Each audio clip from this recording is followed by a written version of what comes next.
श्री चैतन्य मनोभीष्ट स्थापितमेन भूतले स्वयं रूप कदा मह्यम ददाति स्वपदान्तिकं वंदे अहं श्रीगुरो श्रीयुतपदकमलं श्रीगुरून् वैष्णवांस्य श्रीरूपं साग्रजातं सहगण रघुनाथान्वितं तं सजीवं साद्वैतं सावधूतं परिजन सहितं कृष्ण चैतन्य देवं श्री राधा कृष्ण पादान सहगण ललिता श्री विशाखान्वितांस्य हे कृष्ण करुणा सिंधो दीनबंधो जगतपते गोपेश गोपिका कांत राधा कांत नमस्तुते तप्त कांचन गौरांगी राधे वृंदावनेश्वरी वृषभान सुते देवी प्रणमामि हरिप्रिय वंशा कल्पतरुभ्यस्य कृपा सिंधुभ्य एव च पतितानां पावनेभ्यो वैष्णवेभ्यो नमो नमः।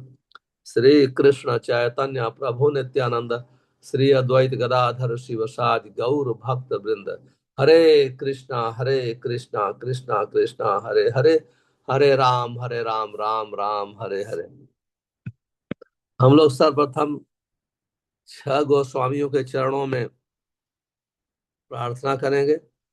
नाना शास्त्र विचारणैक निपुणौ सद्धर्म संस्थापकौ लोकानां हितकारिणौ त्रिभुवने मन्यौ शरण्या करौ राधा कृष्ण पदारविंद भजनानंदेन मत्तालिकौ वंदे रूप सनातनौ रघुजुगौ से जीव गोपालकौ। इसका अनुवाद इस प्रकार से है। मैं श्री सनातन गोस्वामी श्री रूप गोस्वामी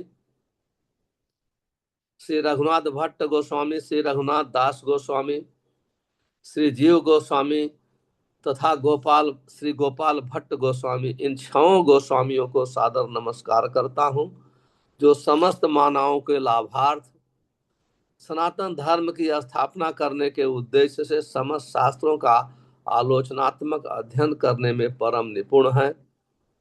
इस तरह वे तीनों लोकों में सम आदरित हैं और शरण लेने के योग्य हैं, क्योंकि वे गोपी भाव में निमग्न रहकर राधा कृष्ण की दिव्य प्रेमा भक्ति में लगे रहते हैं।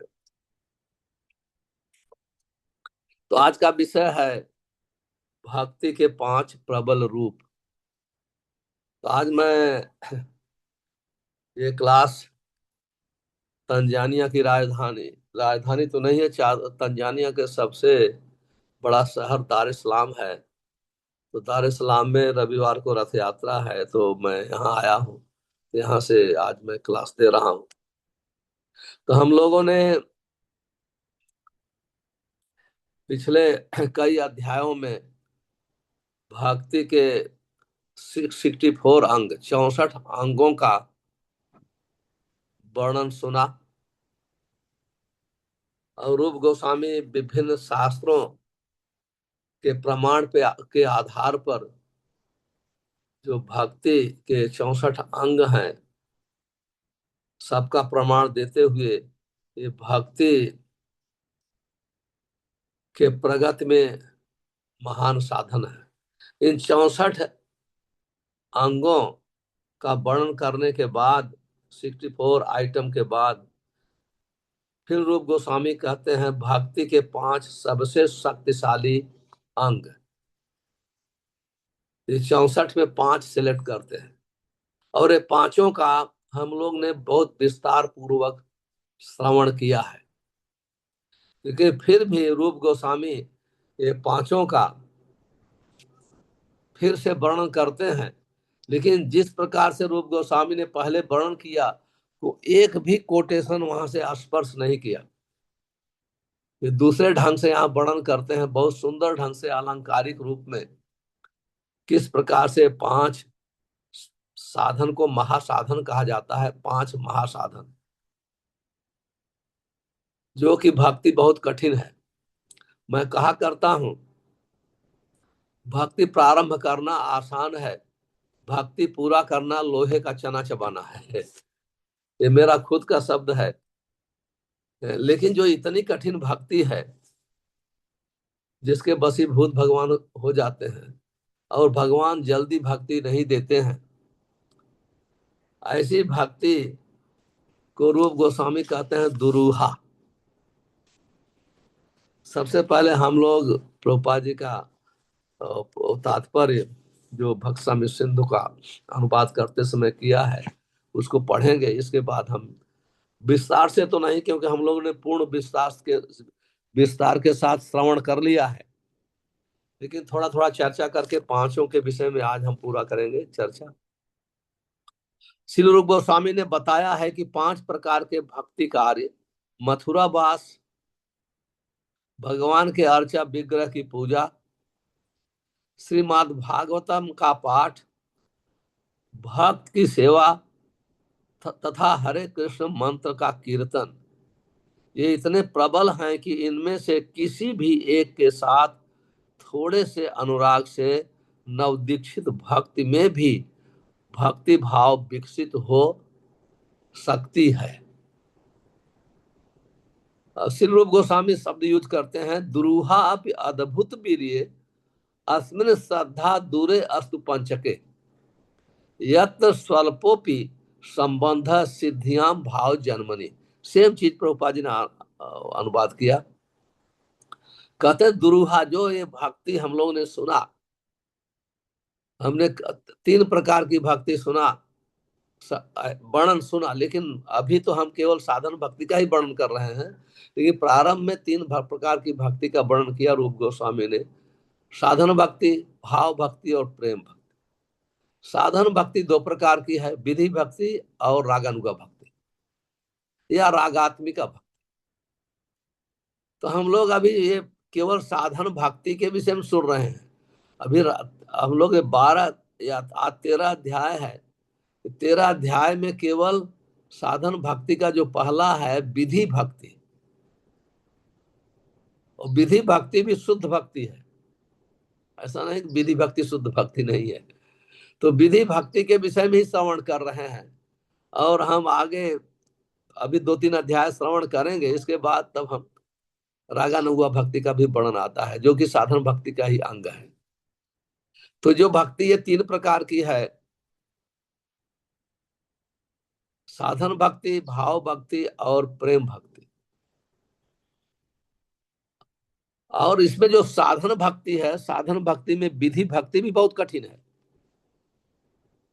यहाँ विधि भक्ति के, वैधि भक्ति के विषय में रूप गोस्वामी वर्णन कर रहे हैं, क्योंकि जो वैधि भक्ति है उसका योग्यता उसकी है श्रद्धा, और रागानुगा भक्ति की योग्यता है लोलुप, greed, greed of devotional service. इसलिए यहाँ श्रद्धा शब्द यूज कर रहे हैं। कहते हैं दुरूहा अद्भुत वीर्ये अस्मिन् श्रद्धा दूरे अस्तु पंचके, यत् स्वल्पमिप संबंध सिद्धियां भाव जन्मने। कहते हैं कि जो भक्ति बहुत कठिन है, ऐसी भक्ति जो 5 अंग, जिसको 5 अंग को महासाधन कहा जाता है भक्ति का, और 5 अंग का वर्णन किया। पहला है मथुरा वास, मथुरा में वास करना। दूसरा है श्रीमद् भागवतम का पाठ। तीसरा है भक्तों की सेवा करना। चौथा है हरे कृष्ण महामंत्र का जप करना। 5वां है श्रीमद् भागवतम का अध्ययन करना। ऐसे कभी कभी एक लाइन इधर है उधर है, ऐसे है। लेकिन प्रभुपाद जी यहाँ पहले तो लिखते हैं रूप गोस्वामी मथुरा वास, लेकिन प्रभुपाद जी श्री विग्रह की सेवा के अनुसार वर्णन करते हैं। सबसे पहले श्री विग्रह का सेवा का वर्णन करते हैं प्रभुपाद जी, फिर भागवतम श्रवण का वर्णन करते हैं, तीसरा भक्त के संग का वर्णन करते हैं, चौथा नाम जप का वर्णन करते हैं, 5वां लास्ट मथुरा वास का वर्णन करते हैं प्रभुपाद जी अपने पुस्तक में। कहते हैं ये जो भक्ति बहुत कठिन है, ये 5 में से अगर किसी का थोड़ा सा भी संबंध है, थोड़ा भी अट्रैक्शन हो जाए, तो व्यक्ति के हृदय में भाव प्रकट हो जाता है। ये 5 कहते हैं ये बहुत भक्ति जो बहुत मुश्किल है, और ये कठिन भक्ति इतनी कठिन है, फिर भी अगर 5 जो हैं, श्री विग्रह की सेवा करना, श्रीमद् भागवतम का पाठ करना, श्रवण करना, भक्त का संग करना,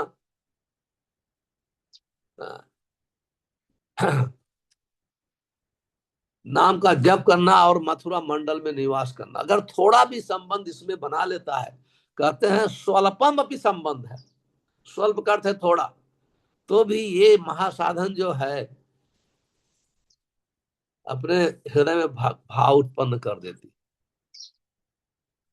अभी श्री रूप गोस्वामी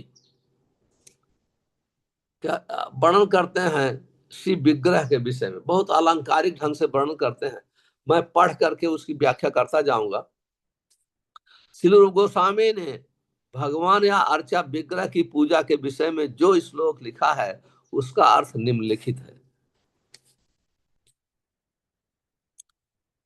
हे मित्र, यदि आपको अब भी इस भौतिक जगत में अपने मित्रों की संगत का आनंद उठाने की इच्छा है, तो आप किसी घाट वृंदावन में स्नान घाट के तट पर खड़े कृष्ण के स्वरूप को मत देखना।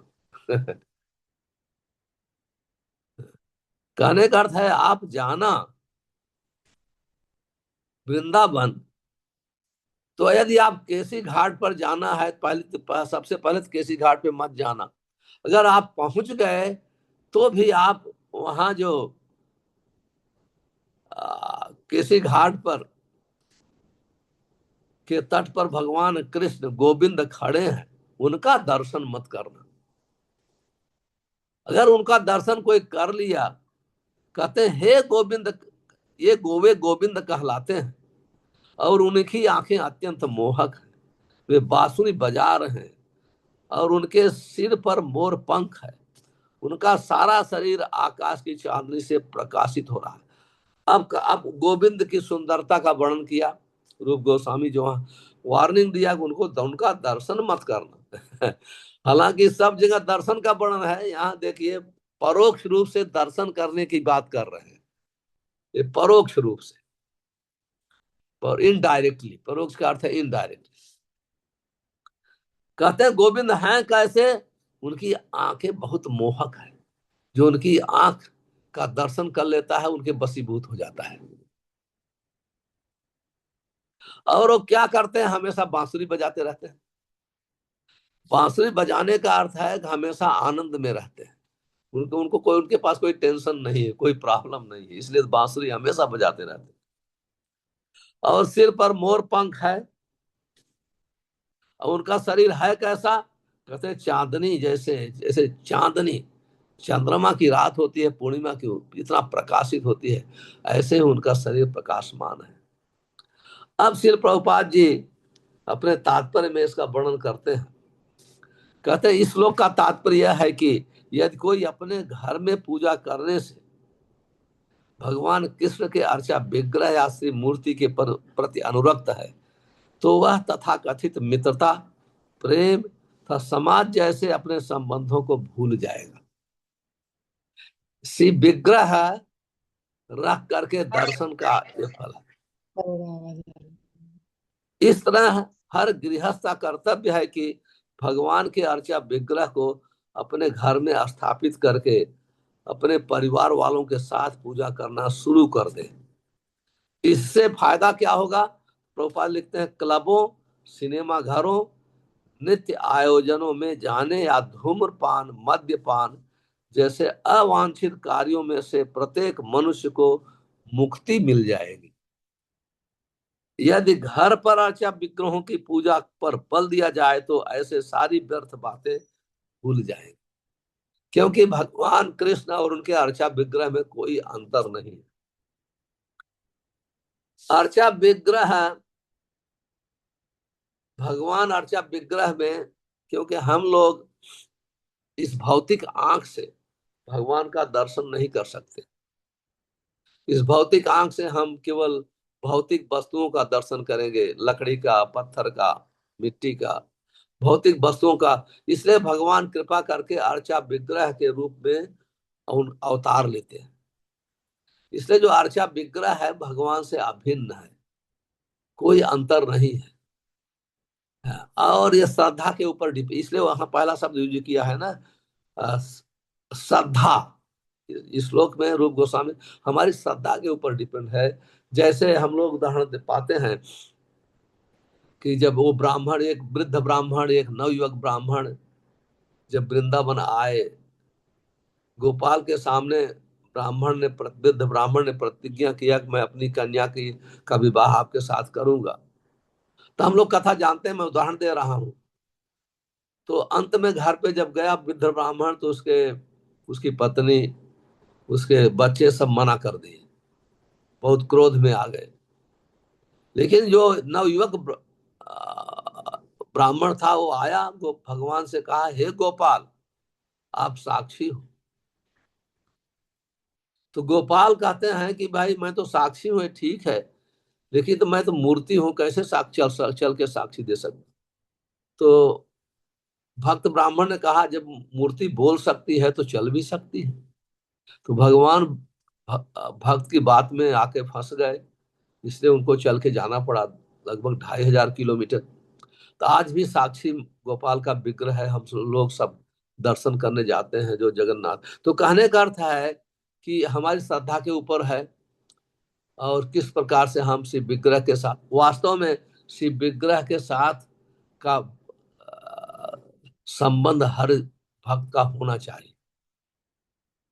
और शिव विग्रह की बहुत शास्त्रों के अनुसार सावधानी से सेवा करना चाहिए। और शिव विग्रह भगवान से अभिन्न है। शिव विग्रह की सेवा करने से हृदय पवित्र होता है। शिव विग्रह की सेवा करने से भगवान एक पर्सनालिटी है, भगवान का एक व्यक्तित्व है, ये भाव प्रकट होता है। क्योंकि उनको भोजन खिलाते हैं, उसके स्नान कराते हैं, वस्त्र पहनाते हैं। तो ये चीजें होना चाहिए। और शिव विग्रह की सेवा में अपराध से बचना चाहिए, सेवा अपराध। श्री प्रभुपाद जी हमेशा एक कोट किया करते थे, अर्चे मूर्ति शिला धी गुरु सुनरमति, वैष्णवेर जात बुद्धि। जो शिव विग्रह की सेवा करता है, मूर्ति की सेवा करता है, अगर उसको पत्थर मानता है तो ऐसी बुद्धि को नारकी बुद्धि कहते हैं। और वैष्णव, जो वैष्णव को भक्त, भगवान के परम भक्तों सोचता है कि ये इस जात का है, इस देश का है, इस समाज का है, ये बुद्धि भी नारकी है। और गुरु सुनरमति, गुरुदेव जो भगवान के प्रतिनिधित्व कर रहे हैं, सब जीवों को परंपरा से जोड़ रहे हैं, उनको सामान्य व्यक्ति मानना हो। भले सामान्य व्यक्ति जैसे वो भी भोजन करते हैं, स्नान करते हैं, चलते हैं, फिरते हैं, लेकिन फिर भी शास्त्र कहता है कि वो सामान्य व्यक्ति नहीं है, ऐसा मानना भी। और चरणामृत को सामान्य जल मानना भी एक नारकी बुद्धि है। गंगा जल को भी सामान्य जल नहीं मानना चाहिए। इस प्रकार से शास्त्रों में वर्णन है।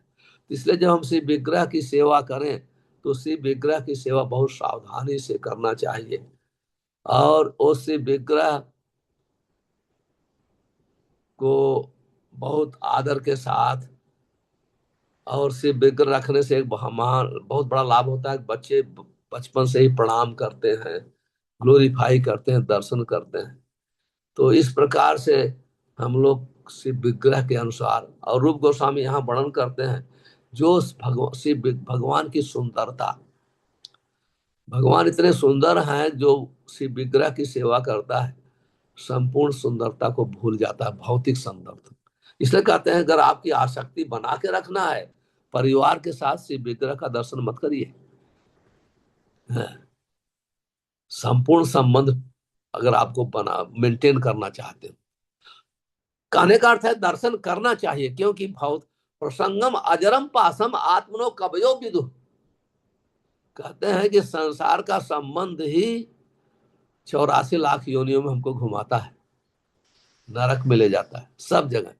तो मनुष्य जीवन भौतिक संबंध को तोड़ने के लिए, भौतिक संबंध को भगवान के साथ संबंध में परिवर्तित करने के लिए तोड़ा नहीं जाता है, सब संबंध भगवान के साथ जोड़ा जाता है।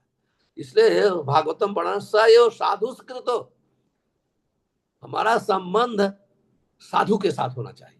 मतलब हमारा पुत्र भक्त होना चाहिए, पत्नी भक्त होनी चाहिए, माँ भक्त होना चाहिए, पिता भक्त होना चाहिए, बच्चे भक्त होने चाहिए। तो एक कहने का अर्थ है, ऐसा श्रीमद् भागवतम में वर्णन है। हाँ। और जो संबंध है, इसलिए मान लीजिए पहले से हम बाद में भक्त बने हैं, फिर भी वो भक्त है जो आपका आदर करता है। जो आदर नहीं करता है भक्ति का, उसके साथ संबंध रखने का कोई फायदा नहीं है, क्योंकि हम मानव जीवन का जो उद्देश्य है उसको भूल जाएंगे, उसमें आगे नहीं बढ़ सकते हैं। ये सावधानी रखना है। पर ऐसे नहीं होना चाहिए कि हम पूरे परिवार में डिस्टरबेंस नहीं क्रिएट करना चाहिए, ये भी सावधान रहना चाहिए।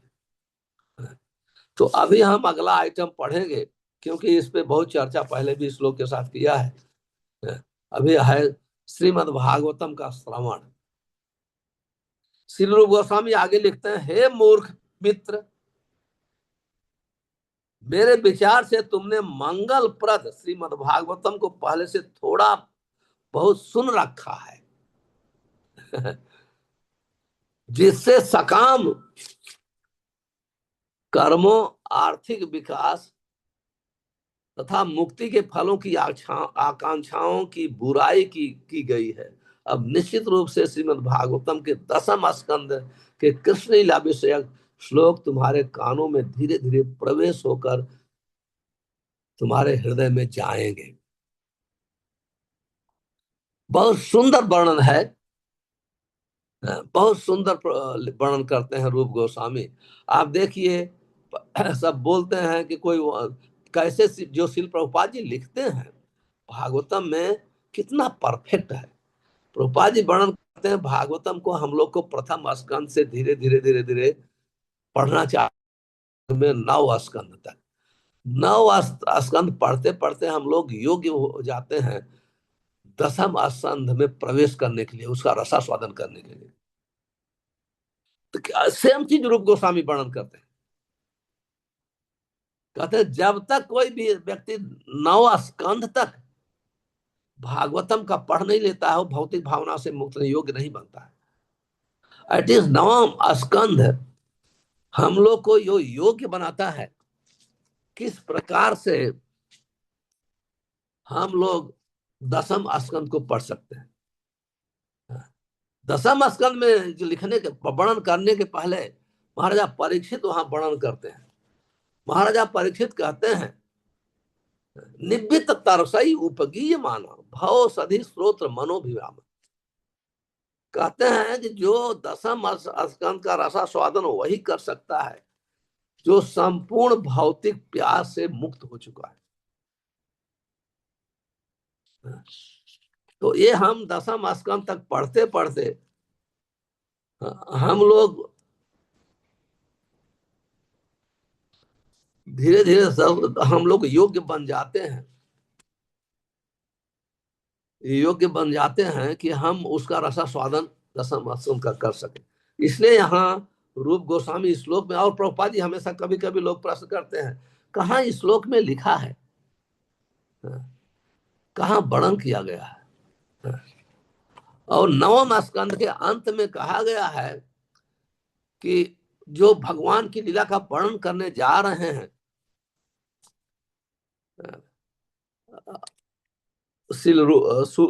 सुखदेव गोस्वामी, ये ये कहते हैं कि ये जिसका उसमें आकर्षण है, कहते हैं कि कलौ जनिष्ठ माणानाम दुख शोक तमोनुधव अनुग्रहाय भक्त नाम सुपुण्यम व्यथनोदयस। अब 9वें स्कंद के 24 नंबर का अध्याय का 61 नंबर श्लोक है, 9:24-61।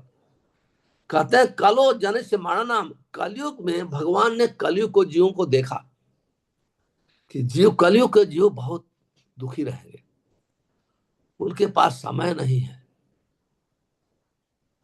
बहुत डिस्टर्ब है।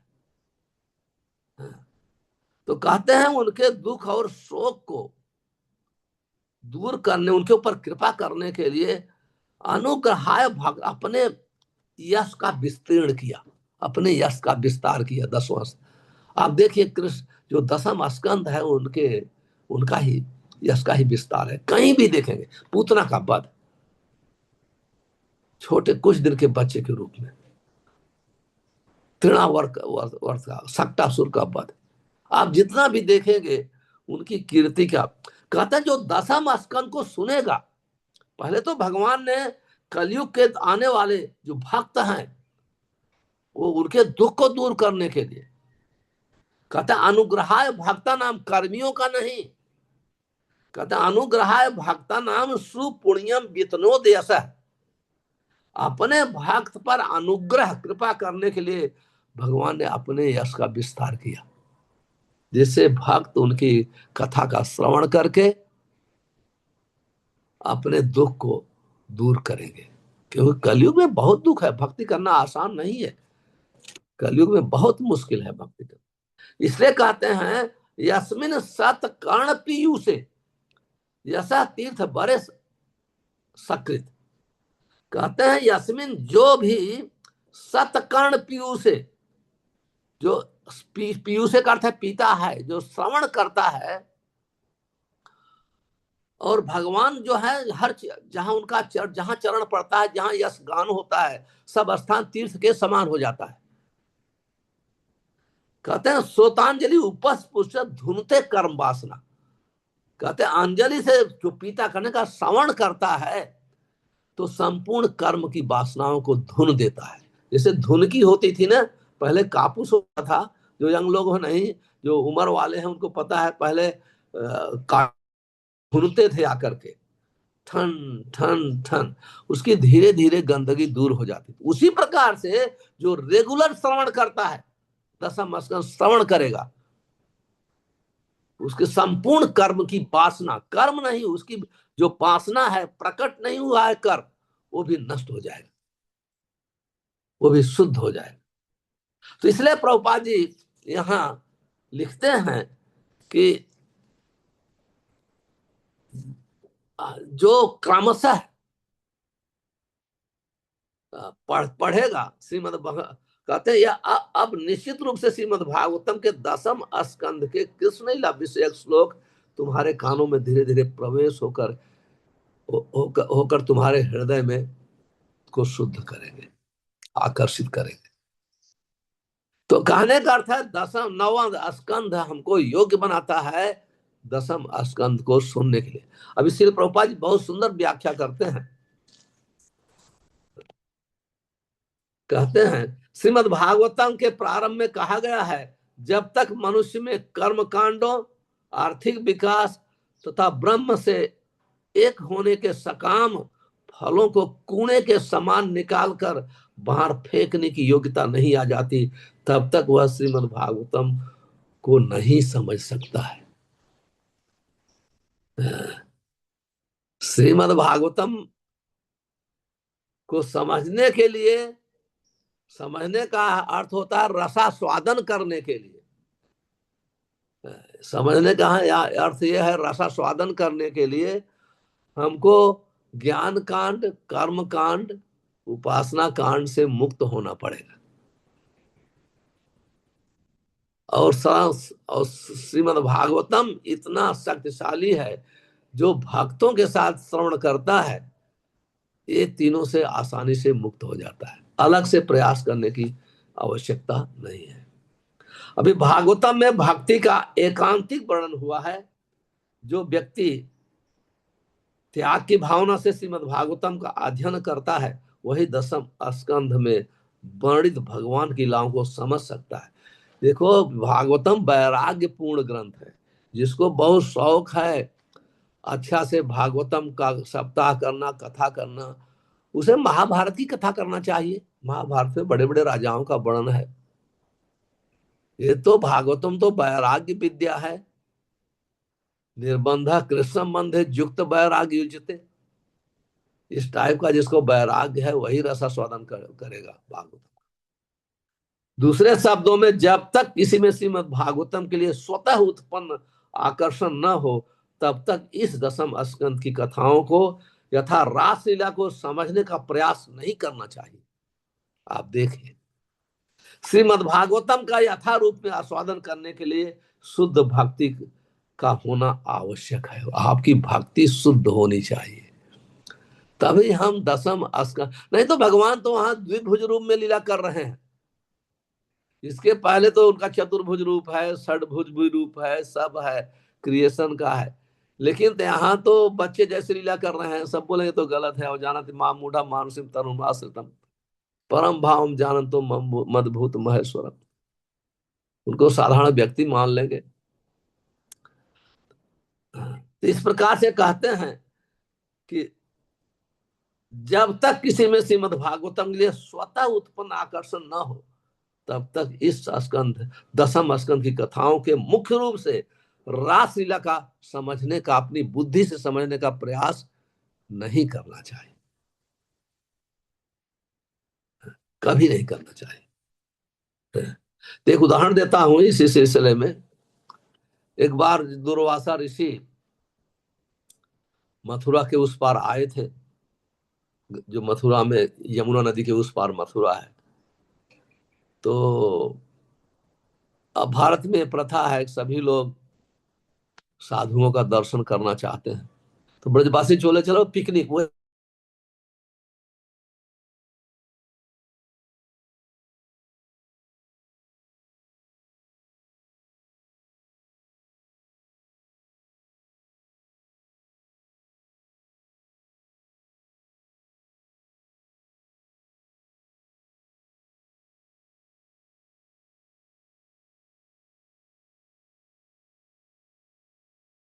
की थे, होटल नहीं थे, तो खुद बना के बनाए सब अलग प्रकार के आइटम। लेकिन जब यमुना के किनारे पहुंचे, देखे बाढ़ आ गई यमुना में, तो कैसे यमुना को पार किया जाए। तो फिर ब्रजवासियों के लिए सबका एक ही, कोई भी उनके पास समस्या है वो कृष्ण के पास जाते थे। हालांकि उनको भगवान नहीं मानते थे, लेकिन उनसे सलाह लेते थे, चलो कृष्ण के पूछ ले, वो कुछ आइडिया दे देंगे। तो गए उनके पास, तो पूछते हैं कि यमुना में बाढ़ आ गई है, मैं हम लोग कैसे, कुछ उपाय बताइए। बोले ठीक है, आप लोग जाके यमुना से प्रार्थना करोगे। और दुर्वासा ऋषि दूब के जूस के सिवाय कुछ दूध, दुर्वा के सिवाय, दूब एक घास आती है दुर्वा जिसको बोलते हैं, उसके जूस के सिवाय दूसरा कुछ पीते नहीं है, ये सत्य है। तो ये यमुना मैया हमको रास्ता दे दो, हम चले जाएंगे।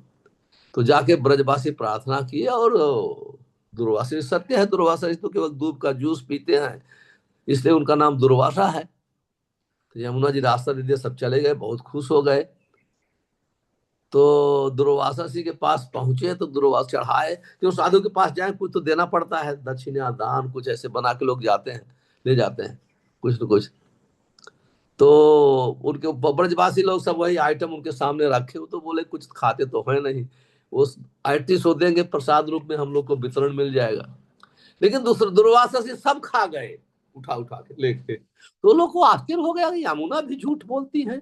उधर कृष्ण बोला को तो दूध के जूस के सिवाय कुछ खाते नहीं है। तो बेचारे वो रात भर भूखे रह गए। फिर सुबह उठते हैं, दर्शन किया, प्रवचन सुना, फिर वापस जाने का समय आया। दुर्वासा जी से पूछे कि भाई हम कभी यमुना में बाढ़ है, कैसे जाऊं। तो बोले भाई कैसे, जैसे आप आए थे चले जाओ। बोलते हैं अरे उस समय तो हमने प्रार्थना किया, दुर्वासा से कुछ कुछ खाते नहीं है। तो यमुना ने रास्ता दे दिया। तो अभी कैसे, अभी तो पता चल गया कि आप खाते, मतलब बोले नहीं, लेकिन वो समझ गए हृदय में। तो दुर्वासा जी कहते ठीक है आप जाओ, दुर्वासा यमुना जी से प्रार्थना करो, यदि कृष्ण नैष्ठिक ब्रह्मचारी है, बाल ब्रह्मचारी है, यह सत्य है, तो हे यमुना मैया रास्ता दे दो, लोग को हम लोग वापस जाना चाहते। दुर्वासा जी ने ऐसे कहा, जाके ऐसी प्रार्थना करो। सब लोग गए ऐसे यमुना के किनारे, हाथ जोड़ के प्रार्थना किया जैसे। और उनको शंका, वो तो जानते थे कि हर रोज हमारे लड़कियों के साथ रासलीला रासलीला करता है, घूमता है, चीर हरण किया, सब कुछ किया, कैसे ये बोलते हैं कि बाल ब्रह्मचारी है, नास्तिक है, स्वप्न में भी किसी को के विषय में नहीं सोचा। जाके प्रार्थना करते ही यमुना दे दिया रास्ता। वो लोग को आश्चर्य हो गया, क्या बात है। इसी आश्चर्य में वो सोचते सोचते चले गए, सब भ्रमित हो गए। जब वहां पहुंचते हैं घर में, तब उनकी शंका का समाधान कैसे हुआ। जितने आइटम ले गए थे बना के, वो सब आइटम सबके घर में, जिसका जो आइटम था उसके घर में वही आइटम सब पड़ा मिला। दुर्वासा श्री योगी थे और सब सब लिए, सबको लगा खा रहे हैं, लेकिन सबको हाथ बढ़ा के सबके आइटम, जितना जो आइटम था उसके घर में रख दिया। तो कहने का अर्थ है, जो व्यक्ति भगवान को तत्व से नहीं जानता है, दसम स्कंध को समझ नहीं सकता। तो नवम स्कंध तक हम सिस्टमेटिक पढ़ते हैं तो हम योग्य बन जाते हैं दसम स्कंध को समझने के लिए। श्रील रूप गोस्वामी के उपर्युक्त दो श्लोकों में कुछ रूपकात्मक उपमाएं उपमाएं पा जा। रूप रूपक अलंकार है।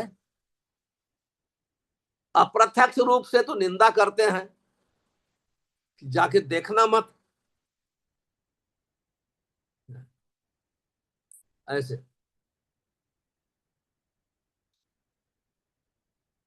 कहते हैं भौतिकवादी समाज मैत्रिता प्रेम की संगत की भर्त्सना करते हैं, वास्तव में वो निंदा करते हैं। लोग सामान्यतः समाज मैत्री और प्रेम के प्रति आकृष्ट होते हैं।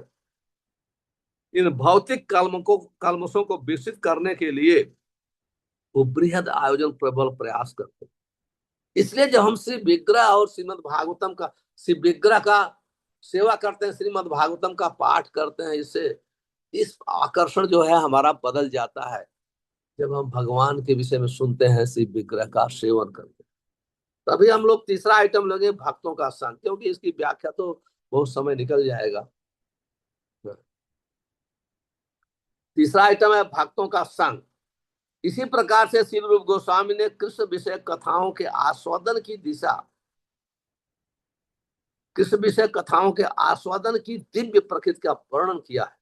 एक बार एक भक्त ने कहा, यह आश्चर्यजनक लगता है कि जब से मैंने अपने अश्रुओं से नहलाए गए भगवान को देखा, तब से मेरे शरीर में कंपन होता है और मुझसे मेरी एक भी भौतिक कार्य नहीं हो पाता। उन्हें देखने के पश्चात मैंने घर में चुपचाप नहीं रह पाता हूँ। मैं सदा के लिए उनके पास जाना चाहता हूँ। इस कथन का तात्पर्य यह है कि जब किसी को सौभाग्य से शुद्ध भक्त का संसर्ग मिलता है, तो वह कृष्ण के विषय में सुनने, उनके विषय में जानने के लिए आतुर हो उठता है। अथवा दूसरे शब्दों में, वह पूर्णतया कृष्ण भावना भावित हो जाता है। तो भक्त का संग में इतनी ताकत है, इतनी ताकत है। हम लोग ने पीछे बहुत बृहद रूप से सुना है। यहाँ कहते हैं कि जो भक्त का संग मिल जाए तो बहुत ही शुद्ध भाव से कृष्ण के विषय में सुनना और कृष्ण के विषय में ज्ञान प्राप्त करने के लिए बहुत उत्सुक होना चाहिए। तभी हमको पूर्ण, क्योंकि भक्त का संग दुर्लभ हो। सबसे पहले तो है मनुष्य जन्म मिलना बहुत दुर्लभ है, उससे दुर्लभ, उससे भी दुर्लभ है भक्तों का संग मिलना, बहुत ही दुर्लभ। इसलिए चैतन्य चरितामृतम में प्रार्थना है, अक्षो फलम तो आदर्शी दर्शनम है, जीवा फलम तो आदर्शी कीर्तन। मैं इस श्लोक का बार बार कोट करता रहता हूँ, ये श्लोक मुझे बहुत पसंद है। तनो फलम तो आदर्शी गात संगम सुदुर्लभा भागवता। ये लोग, इस संसार में भक्त मिलना बहुत कठिन है। स्पेशली यदि भक्त अपना पुत्र हो, माँ अपनी भक्त हो, पिता अपना भक्त हो, पति अपना भक्त हो, पत्नी अपनी भक्त है, तो वो व्यक्ति वैकुंठ लोक में ही है। ये सब समाज वैकुंठ लोक में ही होता है। भौतिक जगत में पूरा परिवार भक्त मिलना बहुत ही मुश्किल होता है। तो भक्त की प्रशंसा इस प्रकार से किया गया है। अभी हमारे पास 10 मिनट समय है, दो आइटम और पढ़ना चाहता हूँ, यह अध्याय पूरा हो जाए, क्योंकि इसका हम लोग वर्णन सुन चुके हैं, तो बार बार रिपीट करना ठीक नहीं। नाम की महिमा को तो घंटों घंटों वर्णन हो सकता है, लेकिन सील ग्रुप को सामने इतना ही वर्णन किया है। फिर नाम कि हमेशा हम लोग को नाम का जप करना चाहिए, नाम की महिमा का श्रवण करना। इसी प्रकार महामंत्र के श्रवण था कीर्तन के विषय में एक कथन है। कहा जाता है कि संत गण कृष्ण का निरंतर यशोगान करने वाले भक्त नारद के सा के हाथ की बीड़ा के छंकृत तारों को सुन सके। अब वही ध्वनि मेरे कान में प्रविष्ट हो चुकी है और मुझे परम पुरुष की उपस्थिति का निरंतर आभास होता है। धीरे धीरे मैं समस्त भौतिक भोग के प्रति सारी आसक्ति से विहीन होता जा रहा। आप देखिए, रूप गोस्वामी यहाँ वर्णन करते हैं, कहते हैं जब स्पेशली नारद ऋषि या नारद की परंपरा में आए हुए भक्त के मुख से भगवान के नाम की महिमा को कोई सुनता है तो भौतिक आकर्षण जो है धीरे धीरे नष्ट होना चालू कर दे। कहते हैं हम भौतिक आकर्षण से विहीन होता जा रहा। ये नाम की महिमा है।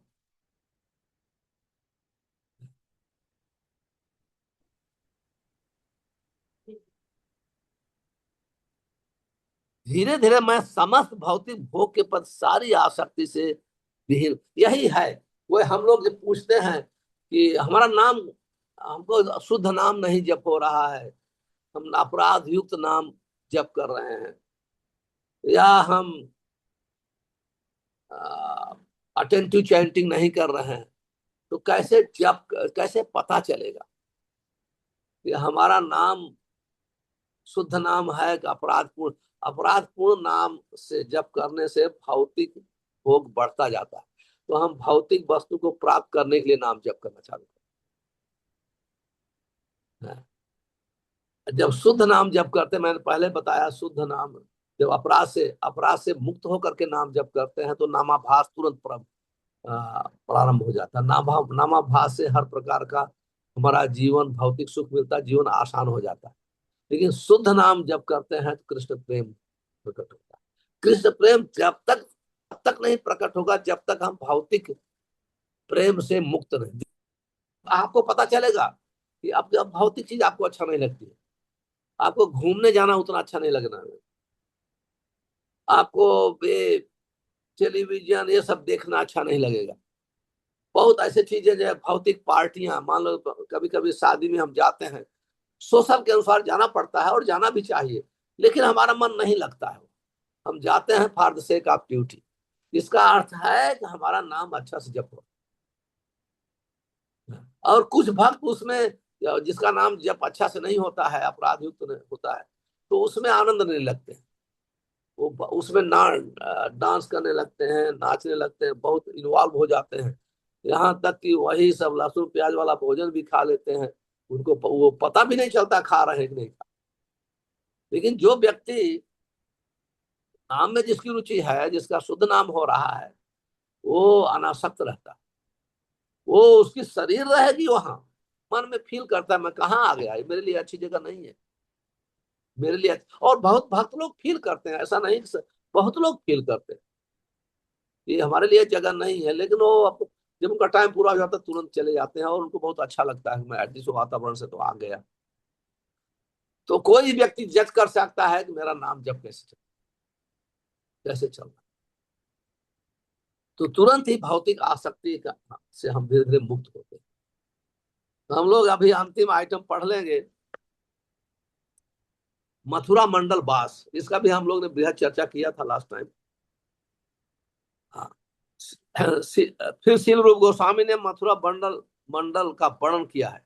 मैं यमुना नदी के तट पर खड़े भगवान का स्मरण करता हूँ। एक कदम के वृक्षों के बीच में अत्यंत सुंदर लगते हैं, जहाँ उद्यानों में अनेक पक्षी चहचहा रहे। ये सभी स्मरण मुझे सदैव सौंदर्य का आनंद की दिव्य अनुभूति प्रदान करती है। आप अभी जाएंगे तो ये सब चीजें आपको अभी वृंदावन में नहीं मिलेगी, लेकिन जब आपकी दिव्य दृष्टि होगी, हमको इस क्योंकि हमको नहीं इसलिए मिल रही कि हमारी भौतिक दृष्टि है। जब दिव्य दृष्टि होगी तब ये चीज आप देख सकते हैं। पक्षियों का कलरव, कल्प वृक्ष देख सकते हैं, भगवान की लीलाओं का दर्शन भी देख सकते हैं। हमारे रूप गोस्वामी और सब गोस्वामी गण जब वहाँ भजन करते थे, हरे कृष्ण महान मंत्र जब करते थे, तो सब लीलाओं का दर्शन किया करता करते, तभी वर्णन किया है। रूप गोस्वामी द्वारा वर्णित मथुरा मंडल था वृंदावन की अनुभूति अब भक्तों तक को होती है। मथुरा जिले के 84 वर्ग मील के अंतर्गत आए स्थान यमुना नदी के तट पर इतने सुंदर ढंग से स्थित है कि एक बार वहां जाने वाला इस भौतिक जगत में फिर लौट कर नहीं आना चाहे। श्रील गोस्वामी के कथन श्रील गोस्वामी के एक कथन मथुरा था वृंदावन के अनुभूत वर्णन है, अनुभव किए वर्णन है। ये सारे गुण सिद्ध करते हैं कि मथुरा था वृंदावन की स्थिति दिव्य है, अन्यथा इन स्थानों में हमारे दिव्य भावों के उद्रेक की संभावना न होती। जब कोई मथुरा या वृंदावन पहुंचता है तो ऐसे दिव्य अनुभूतियां तुरंत उद्दीप्त हो उठती हैं। बहुत सुंदर वर्णन करते हैं। अब देखिए, हम लोग कभी जाते हैं, हम लोग को तो ऐसा नहीं होता है। बहुत प्रभुपाद जी वर्णन करते हैं, इसको पढ़ूंगा आगे आकर के तो यहाँ वर्णन करते हैं कि वास्तव में ये किसी को होता है, किसी को नहीं होता है। ऐसा नहीं जितने लोग जाएंगे वृंदावन सबको इस प्रकार का अनुभव होगा, ये संभव नहीं। वृंदावन का अनुभव हम अपनी भक्ति के अनुसार करते हैं। जब तक, क्योंकि वृंदावन के राधा रानी, श्रीमती राधा रानी कंटू, उनकी कृपा के बगैर हम कुछ समझ नहीं सकते, और राधा रानी कृपा जब तक नहीं होती है ना तो हम वृंदावन में रह सकते। भौतिक भक्ति विषयक इन कथनों में कभी कभी ऐसा लग सकता है कि ये निष्कर्ष अतिशयोक्त पूर्ण, ये अतिशयोक्त वर्णन कर दिया, जरूरत से अधिक वर्णन कर दिया, किंतु वास्तव में अतिशयोक्त नहीं है। जैसा कि शास्त्रों में प्रमाण मिलता है, कुछ भक्तों को ऐसी संगत से अविलंब फल प्राप्त होता है। यद्यप सबों के लिए ऐसा संभव नहीं है। उदाहरण के लिए चारों कुमार मंदिर में अगरबत्ती की गंध सूंघते ही भक्त बन गए।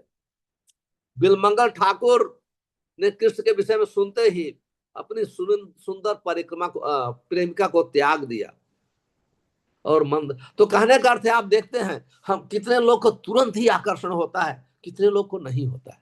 उदाहरण देते हैं, जैसे चतुर कुमार जब बैकुंठ गए तो भगवान के चरणों की सुगंध को सुनते ही उनकी भक्ति जागृत हो गई। बिलमंगल ठाकुर जब चिंतामणि सोमगिरी, चिंतामणि उनकी गर्लफ्रेंड थी, प्रेमिका थी, उसने कहा कि अरे ये बिलमंगल, ये चमड़ी पर इतना तुम्हारा आकर्षण, अगर इतना आकर्षण कृष्ण पे हो तुम्हारा जीवन सफल हो जाएगा। तुरंत उनकी भक्ति जागृत हो गई। हम लोग को तो कितना भी कोई लोग देखते हैं समाज में, डांटते रहते हैं, फटकारते रहते हैं, किसी का आकर्षण टूटता नहीं है। तो ऐसा जो व्यक्ति योग्य है, उसके क्वालिफाइड है, योग्य है, तो उसमें सब ये तुरंत ही भक्ति प्रकट हो जाती है। योग्यता तो चाहिए, पात्रता तो चाहिए। तो जब तक पात्र नहीं होंगे ये भाव प्रकट नहीं होना चाहिए, होता है। इसलिए इसको हमको स्वीकार करना चाहिए एज इट इज। इसको अतिशयोक्त नहीं मानना चाहिए, अतिशयोक्त मानना अपराध है। हमारे यहाँ प्रकट नहीं हुआ इसका अर्थ नहीं है कि अतिशयोक्त है। एक सेकंड में लाइट।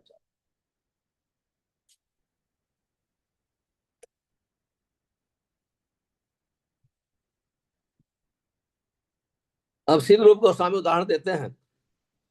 श्रीमद् भागवतम के 11 स्कंध अध्याय 20:9 भगवान स्वयं कहते हैं, जब तक मनुष्य मेरी लीलाओं था कार्यों को सुनने के लिए स्वतः जनित अनुराग विकसित न कर ले, तब तक वह वर्ण था आश्रम के नियत कर्मों को संपन्न करे।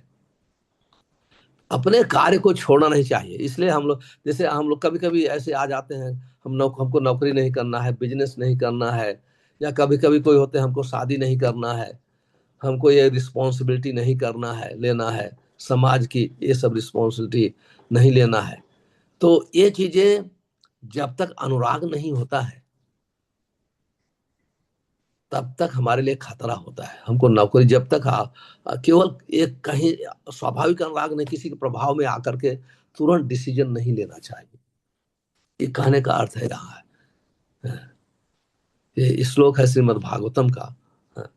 दूसरे शब्दों में वर्णाश्रम के नियम रूप अर्थ काम था मोक्ष की प्राप्ति के लिए संपन्न धार्मिक स्थान है। ये सारी बातें उन व्यक्तियों के लिए संस्तुत की जाती हैं जिन्होंने कृष्ण भावना विकसित नहीं किया है।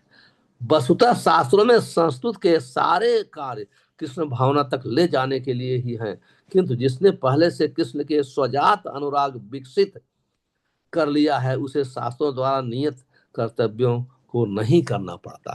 कहते हैं जिसने स्वाभाविक जिसकी अनुराग जिसका हो गया है तो उसको जरूरत नहीं है शास्त्रों की आज्ञा मानने की। जैसे प्रारंभ में हमने बताया वैदिक भक्ति, वैदिक भक्ति उसको कहते हैं जिसके पास स्वाभाविक अनुराग नहीं है। यह रागन अवक्तान प्रवृत्ति उपजाए थे, जिसका राग नहीं उत्पन्न हुआ है स्वाभाविक, उसके वैदिक भक्ति है, शास्त्र का नियम स्वयं पालन करना है। लेकिन जिसका राग उत्पन्न कर दिया है हो गया है तो उसके लिए जरूरत नहीं है, स्वाभाविक है वो उसका उसको फल मिल गया है। तो कोई लोग कई जन्मों से भक्ति करते आ रहे हैं, ये सब वो लोग ने कर लिया है। इसलिए कभी कभी कोई देखते हैं बच्चे, कोई कितना माँ सोचती है हमारा बच्चा भक्ति करे, हमारा बच्चा भक्ति करे। भक्त का लड़का भी बचपन से चाय नहीं पिया, सब चार नियम पालन सिखाया, लेकिन माला जप करने में उसकी रुचि नहीं होती है, भक्ति में रुचि नहीं होती है। और कोई कोई बच्चे का स्वाभाविक आकर्षण हो जाता है, मंदिर में पहुंचते ही कुछ पता नहीं नाचते हैं, खूब नाचने लगते हैं, श्लोक बोल लेते हैं, सब कर लेते हैं। इसका अर्थ है वो पहले भक्ति कर लिया है। तो इसलिए रूप गोस्वामी हम ये शिक्षा दे रहे हैं, सावधानी पूर्वक हमको भक्ति रूप विज्ञान को सीखना चाहिए। और ये 5 महासाधन हैं, ये महाशक्तिशाली है। तो हम लोग 5 सभी भक्त लोग देखो, हम लोग शिव विग्रह का दर्शन करते हैं, शिव विग्रह का अपने घर में कोई फोटो रखा होगा, कोई विग्रह रखा है, वो सेवा में लगे रहते हैं, भागवतम का प्रतिदिन श्रवण कर रहे हैं, नाम भी जप कर रहे हैं। और हम लोग अगर हम साथ नहीं साल में एक बार 2 साल में एक बार वृंदावन जाते हैं, वहां दर्शन करते हैं, 1 रात 2 रात रहते हैं, और भक्तों का संग करते हैं। जैसे हम शास्त्र पढ़ते हैं तो शास्त्र में सिद्ध भक्तों का, महाभक्तों का, भक्तों का चरित्र का संग कर रहे हैं, और जो भक्ति का अभ्यास कर रहा है ऐसे भक्तों का भी हम संग करते हैं। इस प्रकार से हम 5 लोग हम लोग साधन तो प्रभुपाद जी ने हमको दिया है, जो प्रभुपाद जी ने मंदिर जो बनाए हैं उनकी शिक्षा हमको हमेशा ये 5 साधन सभी लोग करते हैं, प्लस इससे भी अधिक हम करते रहते हैं। तो जो हम लोग ने 64 अंगों का श्रवण किया तो उसमें हम देखें कि हमारा जीवन ऐसे ट्रेन हुआ है, काफी अंग हम लोग करते हैं, तुलसी की पूजा करते हैं, एकादशी का उपवास करते हैं, धाम की परिक्रमा करते हैं, भक्तों से आप देखेंगे बहुत नियम हम लोग पालन करते हैं। ये कोई कठिन नहीं है, गिनने में लगेगा 64 आइटम, लेकिन हम लोग करते हैं, बहुत करते हैं। लेकिन 5 को महासाधन बताया गया, हर भक्त को भक्ति में प्रोग्रेस करने के लिए, भगवान के साथ संबंध स्थापित करने के लिए, भाव को जन्म कराने के लिए 5 साधन धीरे धीरे उम्र के अनुसार धीरे धीरे समय मिले तो प्रैक्टिस करना चाहिए, कहने का अर्थ है। तो मैं अभी 64 तो अभी हमने पूरा कर दिया पूरा ये। अभी अगला अध्याय है भक्ति की पवित्रता।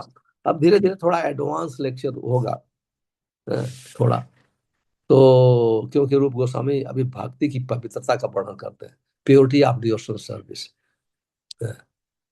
तो ये धीरे धीरे हम लोग रागानुगा की तरफ बढ़ेंगे। यदि अभी हमारे पास 5-7 मिनट समय है तो कोई प्रश्न है तो कर सकते हैं।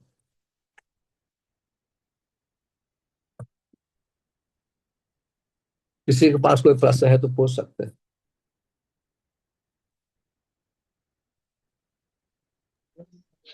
हरे कृष्णा टू ऑल डिवोटीज। आप सभी के पास कोई प्रश्न है तो हैंड रेस कर सकते हैं।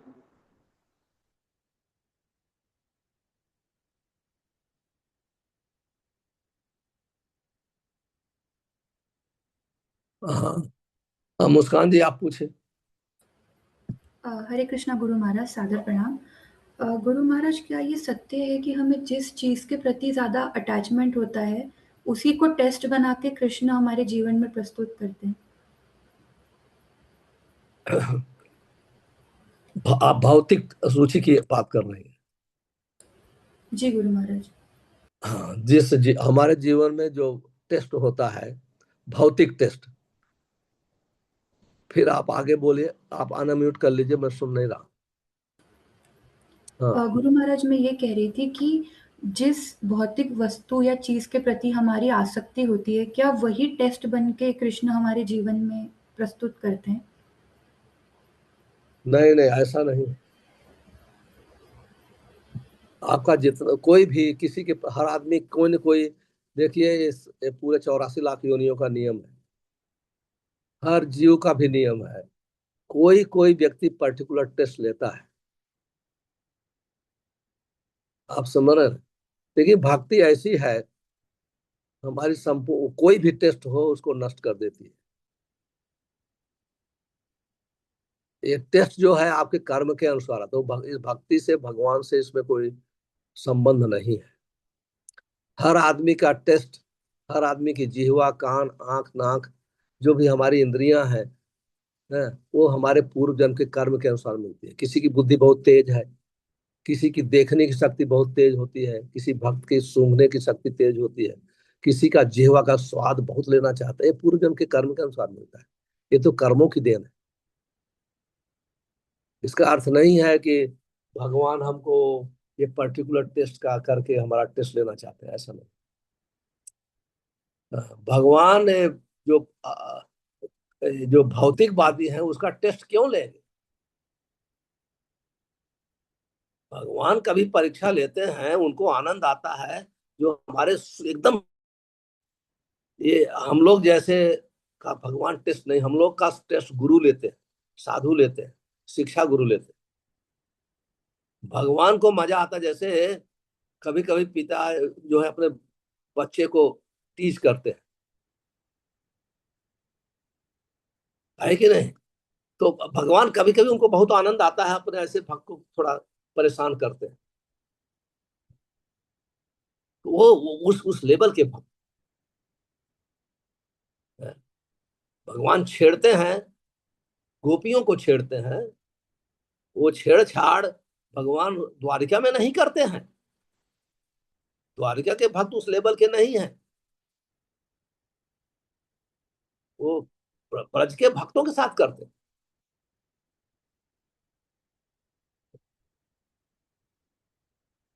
रोहिणी और देवकी कभी सोच नहीं सकती है भगवान को बांधने की। यशोदा ऐसे ही बांध देती है। तो भक्त भगवान कर्मियों की क्यों परीक्षा लेंगे? उनका, उनकी परीक्षा तो उनका कर्म ही ले रहा है। जैसे कर्म मिल रहा है, तो हम लोग सोचते हैं मेरी परीक्षा ले रहे हैं, भगवान ले रहे हैं। हमारे जीवन में कोई कठिन समय आता है, ना ना, वो हमारी परीक्षा भगवान नहीं ले रहे हैं। अभी हम लोग भक्ति कर रहे हैं, पूर्ण रूप में अपने कर्म से ही मुक्त नहीं हो पाते। कहता है कि कहा गया था, अग्नि सुसमाधि करो, करो तो ये धान शुद्ध हो। कहते हैं जैसे अग्नि संपूर्ण घास फूस को जला के राख कर, वैसे ही शुद्ध भक्ति हमारे कर्म को नष्ट कर, प्योर डिवोशन सर। इसलिए हमारे आचार्य गण शिक्षा देकर के हमको प्योर प्लेटफॉर्म पे लेके आते हैं। कहीं नहीं लिखा है कि विद्ध भक्ति, मिक्स भक्ति। आप समझ रही है ना? वो कहते हैं सूची सद भक्ति दीप्ताग्नि दग्ध दूर जाति कलमस है। वो प्योर डिवोशनल सर्विस। और जो रूप गोस्वामी पढ़े आपने सुना होगा, क्लेश अग्नि सुविधा, ये प्योर भक्ति का लक्षण है, उसमें प्रकट होता है। स्पष्ट हो गया? यस गुरु महाराज, धन्यवाद। Thank you. यस अंकित जी, आप भी पूछना चाहते हैं? आपका हाथ उठा हुआ है। यस महाराज जी, मेरा प्रश्न है कि how to serve senior devotees without any offence. Senior senior devotee यार, जूनियर डीओटी यार, मिडिल, आप सीनियर ड्यूटी की बात कर रहे हैं, शुद्ध भक्त की बात कर रहे शुद्ध हैं। भक्त, सीनियर यस ड्यूटी, महाराज। सीनियर ड्यूटी होता है बाय एज। 25 साल से भक्ति कर रहे हैं वो सीनियर, तो उनको प्रणाम करिए, वो करिए, उनको प्रणाम कर सकते हैं। शास्त्र में शुद्ध भक्त का संग का वर्णन किया गया। शुद्ध भक्त का संग करना चाहिए। जो मुझसे कमजोर भक्त हैं उनको संग देना चाहिए। जो इक्वल लेवल के हैं उनके साथ नाचना गाना चाहिए। अभी आजकल हम लोग मिक्स करते हैं। जैसे हमारे, आपका सीनियर होगा, आपके बड़े भाई आपके सीनियर हैं, आपके पिताजी में गुरु बुद्धि होनी चाहिए, आपकी माता में गुरु बुद्धि, आपके उम्र वाले में भी वो सम्मान है। वो सम्मान है, उनको प्रणाम करिए। तो वृद्ध की सेवा करना चाहिए, उनको पानी चाहिए, जो चाहिए दे दीजिए, वो अलग बात है। आप समझ। और जहां जब शास्त्र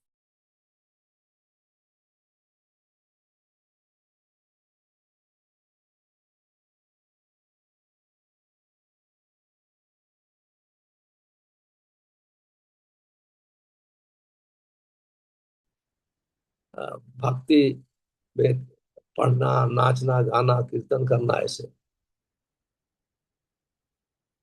ये सिस्टम।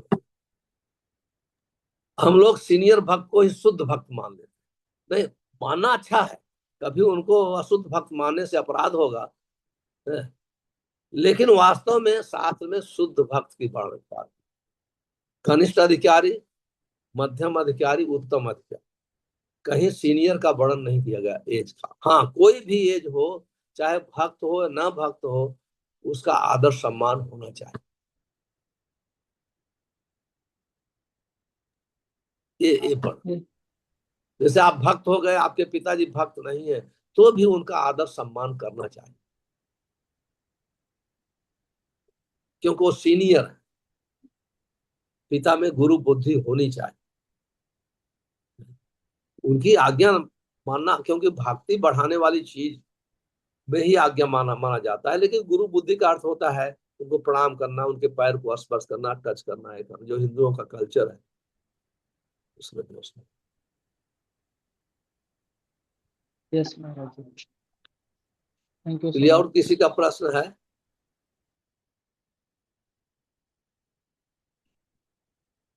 अगर प्रश्न नहीं है तो समय हम, हमारे ख्याल से 4 मिनट ज्यादा हो गया है, तो हम लोग समाप्त कर सकते हैं। तो मैं आप सब भक्तों का बहुत बहुत आभार प्रकट करता हूँ कि मैं गुरुवार को, अभी आज तो गुरुवार है, फिर मंडे, सोमवार को पहले मैसेज मैं प्लान बताऊंगा अंकित जी, क्लास होगा कि नहीं होगा। मैं दार इस्लाम में हूँ तो क्या प्रोग्राम है उनका, लेकिन शायद क्लास करूंगा। तो तो आप उस समय आप एडवर्टाइज करना। जी महाराज। तो हम लोग हरे कृष्ण महामंत्र के साथ आज की कक्षा का समापन करेंगे। शाम सभी बोले हरे कृष्णा हरे कृष्णा कृष्णा हरे कृष्णा कृष्णा कृष्णा हरे हरे हरे राम हरे राम राम राम राम राम राम राम राम हरे हरे हरे। जय धनराज श्री श्री श्याम। भक्त समर सिंधु की जय, श्री रूप जय गोस्वामी की जय, श्री प्रभुपाद की जय, जय निताई गौर जय। हरि हरि हरि हरि। महाराज की जय।